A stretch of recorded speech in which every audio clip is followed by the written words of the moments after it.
ఎవరి భోలే బాబా? మరి సూరజ్ పాల్ ఎవరు? ఇంతకి నారాయణ్ సాకార్ హరి ఎవరు?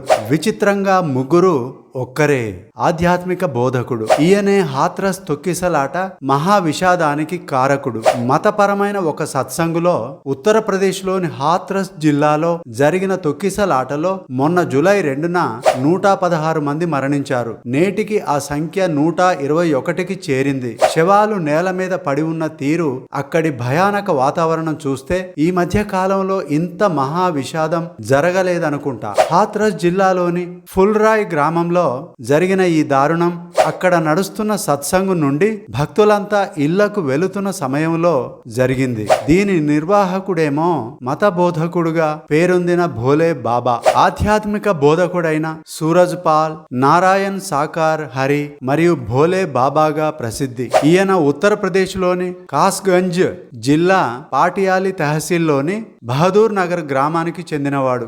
ఆయనను అనుసరించే వాళ్ళు మన దేశంలో పంజాబ్, ఉత్తరప్రదేశ్, బీహార్లలో చాలా మందే ఉన్నారు. ప్రముఖ రాజకీయ నాయకులు కూడా ఆయన ప్రోగ్రాంలలో కనిపిస్తారు. స్థానికుల కథనం ప్రకారం ఈయన 1990 వరకు ఉత్తరప్రదేశ్లోని ఇంటెలిజెన్స్ విభాగంలో కానిస్టేబుల్ గా పనిచేశాడు.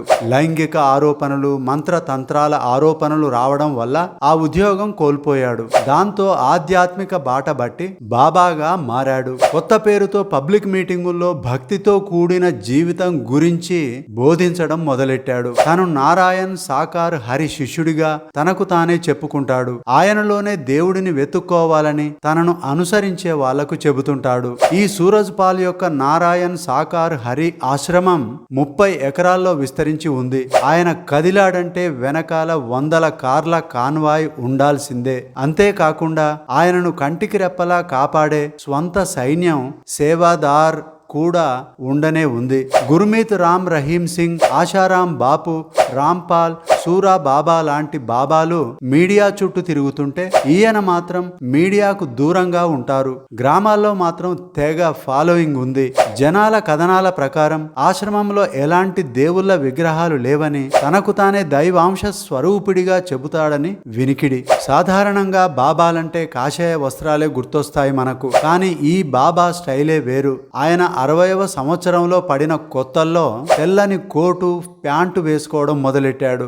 వాటితో పాటు నల్లని కళ్ళద్దాలు ధరించేవాడు. చూడ్డానికి యమ సోగ్గా ఉంటాడు. ఈయనను అనుసరించే వాళ్ళు ఎక్కువగా మహిళలు. వీరు పింకు రంగు దుస్తులు ధరించి ఆయనను భోలే బాబాగా పిలుస్తూ పూజిస్తారు. అప్పుడప్పుడు సత్సంగుల్లో కనిపించే ఆయన భార్య మాతాశ్రీగా పిలువబడుతుంది. 2014లో బహదూర్ నగర్ నుండి మణిపురిలోని బిచ్వాకి షిఫ్ట్ అయ్యాడు. బహదూర్ నగర్ ఆశ్రమాన్ని స్థానిక నిర్వాహకుడికి అప్పజెప్పాడు. ప్రతి మంగళవారాల్లో సత్సంగులు పెట్టేవాడు. ఆయన ఆశ్రమాన్ని వదిలిపెట్టిన తర్వాత కూడా రోజుకి 12,000 మందికి పైగా భక్తులు వచ్చేవారంటే ఆయన ఫాలోయింగ్ ఏపాటిదో మనకు తెలుస్తుంది. స్థానిక వార్తా సంస్థల కథనం ప్రకారం ఆ సత్సంగుల్లో నిర్వహణ లోపం అనేది చాలా కామన్ అట. ఈవెన్ కోవిడ్ లాక్డౌన్ కాలంలో కూడా అనేక మంది భక్తులు ఈ ఆశ్రమానికి వచ్చి పూజలు నిర్వహిస్తే అడిగే అధికారెవరు లేరట అక్కడ. ఈయన మరో ముచ్చట చెప్పాలంటే 2000 సంవత్సరంలో, అంటే దాదాపు 23 ఏళ్ల క్రితమే ఆయన ఆగ్రాలో నివసిస్తున్న కాలంలో drugs and magic remedies act 1954 క్రింద అరెస్టు కాబడ్డాడు. ఆయనతో పాటు మరో 6 ఆయన అనుచరులు అరెస్టు కాబడ్డారు. ఎందుకంటే వీరంతా శ్మశానంలో గొడవ సృష్టించారని. ఇంతకీ దీని వెనక కథా కమామిషి ఏంటో.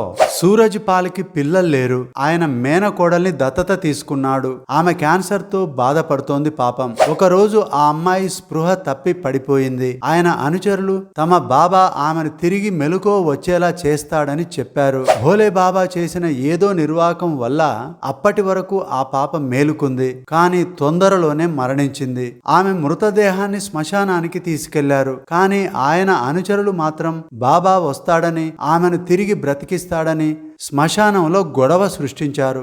ఆ పాప దహనానికి అడ్డుపడ్డారు. దాంతో అక్కడికి పోలీసులు వచ్చారు. లాఠీ చార్జి కూడా చేసి భోలే బాబాతో పాటు ఆయన 6 అనుచరులను అరెస్టు చేశారు. కాకపోతే సరియైన సాక్ష్యం లేని కారణంగా కోర్టు వారిని విడుదల చేసింది. ఇలాంటి నేర చరిత్రలున్న మనుషులను దేవుళ్ళుగా నమ్మే మూఢ జనాలున్నంత కాలం ఇలాంటి వార్తలు వస్తూనే ఉంటాయి. Beware of babas.